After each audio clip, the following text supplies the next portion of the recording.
این نواسای ما کجا شده باشن؟ مگامبر جان گوهر جان مگامبر جان لبن خواهی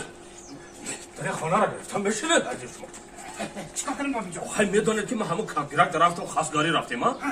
اینا فاتحهش کردیم نصیب باشه پگه توی آخه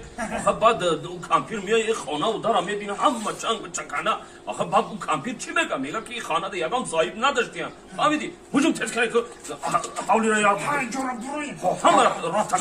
بجان این دلای قرم کیه شید بابی جان ترسه آج همه را میرویم حتا ما او میزم تو بود مالی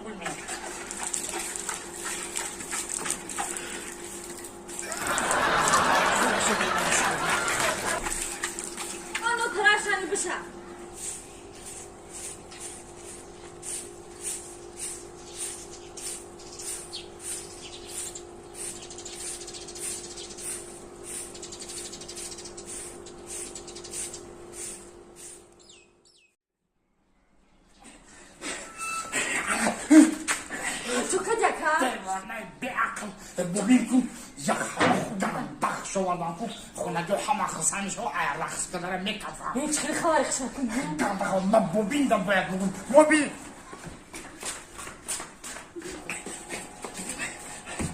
ببین خسندی خبر خش آوردم چی خبر؟ میدونی چی ببین خب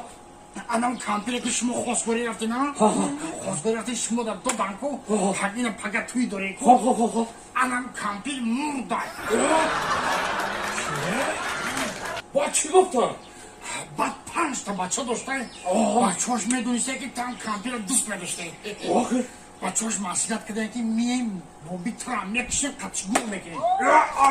خورم که اگه داویده کنم برد بگه که بابی ما 2 روز پیش مردگی بود بجرد